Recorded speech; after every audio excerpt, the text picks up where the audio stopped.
galata haaraa waaqayyoof laanna Yooyyaa harka fuunee akkam jirtanii hordoftoota kiyya jaalatamuudhaaf kabajamoo nageenya jaalalli waaqayyoo lafaaf iddoo jirtanitti isiniif haa baay'atu jecha anis nagaan jira qaxareen keessa yookiin moodeelistiin keessan isheen lakkoofsa 8 jechaadha. Isin akkam jirtu alaamanni sa'aa namni jaarsa jaartii shookaa cilfaa biraddistee hundumtuu nagaadha baga nagaa naaf taatan jecha egaa viidiyoo har'aa kana keessatti waan akkasii qabadhee dhufe jechaadha. Obboleessa keenya Yoosef Caalanii beektanii abbaa manaa booniiti. Erga inni isheen boqattee asii samaa torban kana keessa laayifii seenuu jammare.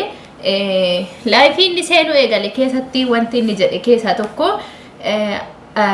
waan na mudate kuni mana nama kamutu seenini gaddi kiyyallee gadda cimaadha. Naman jaaladhuuf cinaadha dhabuun baay'ee ulfaata jedhe. Miira isaaf rabbi qofatu beeka. Miira isaa to'achuu dhabuu jajjabeessatu dhufuun isaatu cimina isaa mul'isa malee dadhabinaa miti.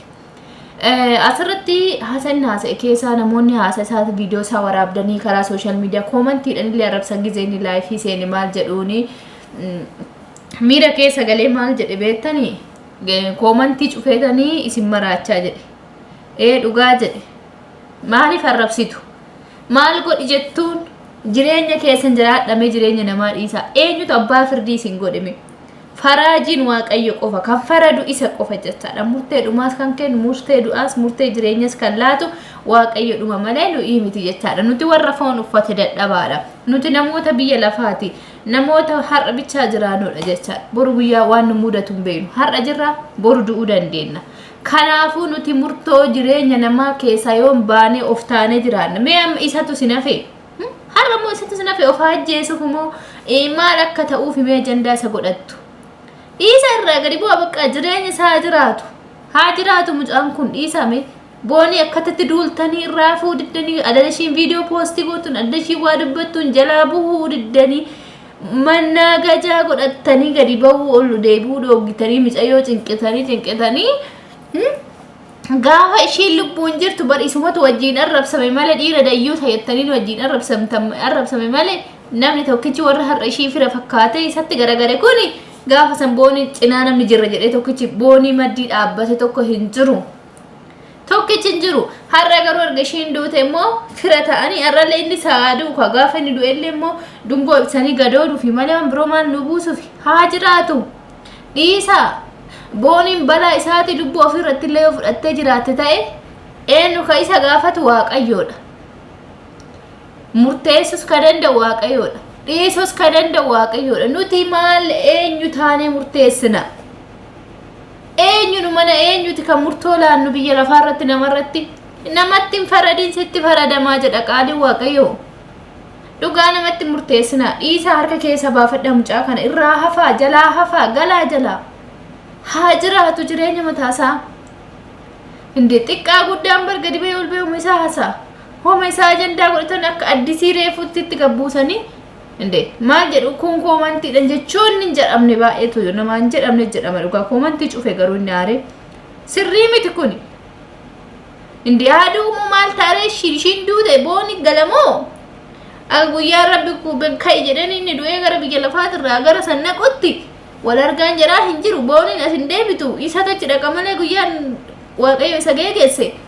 maal godhi jettuu mi'a jiraatu maal godhi jettu nama dhiisamee jiran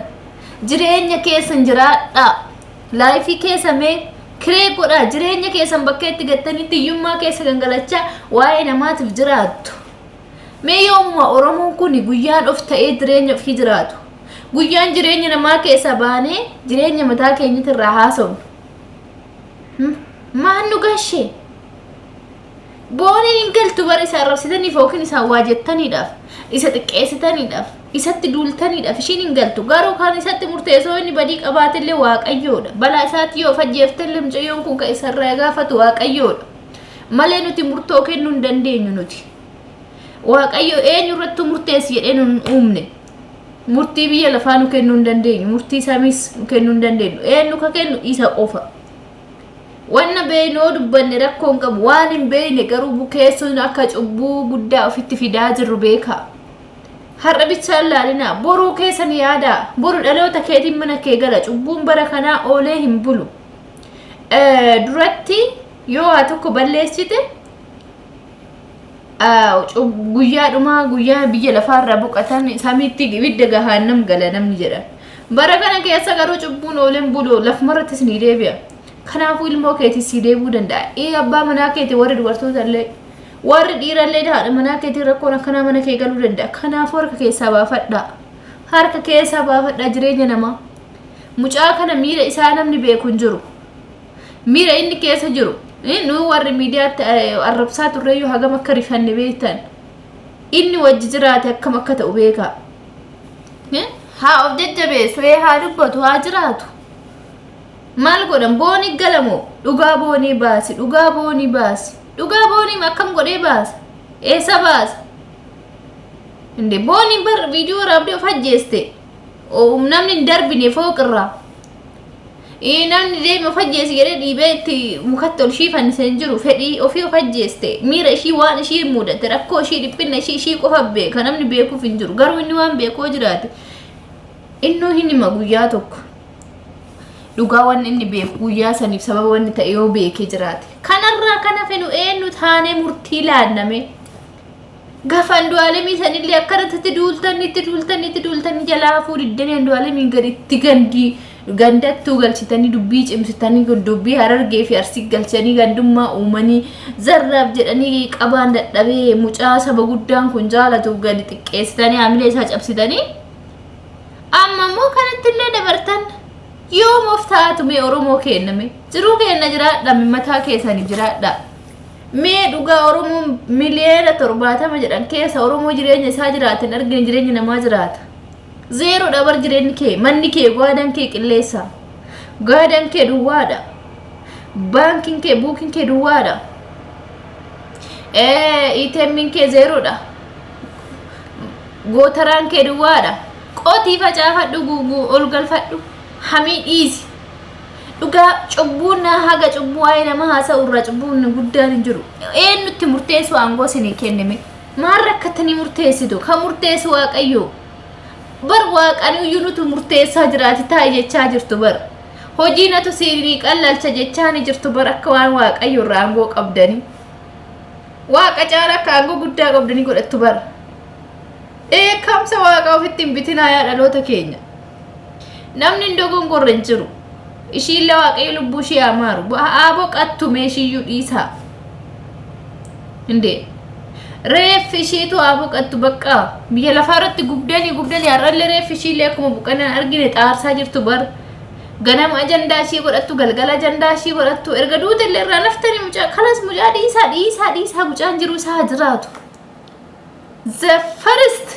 dubbii ijoo jechuudha dubbii tokkoffaa irratti isinii kaasu dhiisa bahaa keessaa jiraatu seenu laayifiillee yaada barbaade haa dabarfatoo dandeessan jajjabeessanii saappoorti godhaa taap godhaa fi sheerii godhaa fi jajjabeessaa kanuma malee ergeenii du'ees akka ajandaa waan ishiin duute akka ishiin galuu dandeessutti waa ishii haasoftu maal jechuudha kun jireenya namaa keessa bahaa jireenya mataa keessanii jiraadha inuma jenna oromoo jireenya isaa jiraate kanatti bariyyummaa sinirraa achi bahuu diddi jireenya keessan dhiiftanii jireenya namaa jiraattu waan ta'eef eessaa sin dhiiftee deemtireeyyummaa sinitti firoomti gizee kan beekamee dhaloota akkamii keessa jira dhugaa baxaamii nama ajaa'ibdu bara yoomuma mee of taanee oromoon jireenya isaa jiraate mana ofii waa'ee mana ofii haasa'ata laayifii keessan haasaadha yoo haasa miidiyaatti odeeffachuu barbaadan keessan irraa odeeffadhaa warri durbaa heerumte ijaarsa waa ijaarsa keetii haasa isa wajjin laayifii keessan haasaa intarviyuu wal godha abbaa manaa keessan faan ijoollee teessan faan warri dhiiras akkasuma yoo hin heerumii yoo fuudhin maatii keessan obboleeyyan keessan haadhaaf abbaa keessan waa'ee jireenya keessanii haasaa waa'ee jireenya nama dhuunfaa keessa bahaa baqaa'uut harka keessa luqqifadhaa kunis asii maal jechuudha kun xiqqeenya bar isin yoom jireenya keessan jiraattume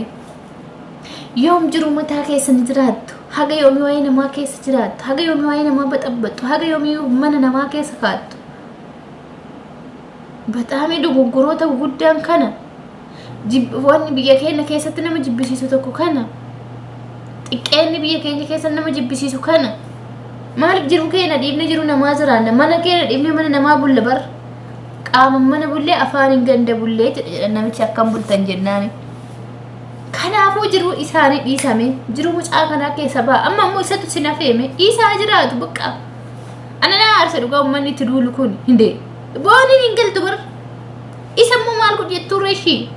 haa faana waaqayyo hoo inni haqa ishii jallisee onni ishii miidhee isaati lubbuu dabarsite kan murteessu waaqayyoodha bar waaqayyoon nutu murteessaa ta'e aangoon qabdu jechaa jirtu bar waaqa walitti bu'aa jirtu bar kanaafuu dhiisaa harka keessaa baafadhaa jireenya keessan jiraadha jireenya mataa keessanii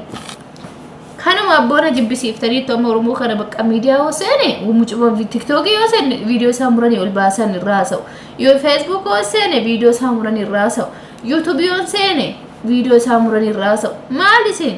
jireenya keessan jiraadha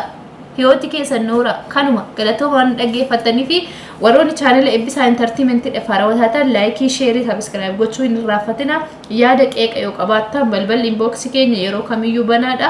nu barreessaa yaadota keessan sinin jedha galatoomaan dhaggeeffattan viidiyoo biraatti nan walitti deebinutti jechuu barbaada laayik sheerii godha dogoggora kiyya balleessaa kiyya waanan dubbadhe keessatti balleessis dhiifama yaada qabdan qeeqa qabdan balbala inboksii jalatti nu barreessaa galatoomaa viidiyoo kana sheer godhaatti wal dhaqqabsiisa warri jireenya namaa keessa jiraatan warri nama hamachaa ooltan keessa baha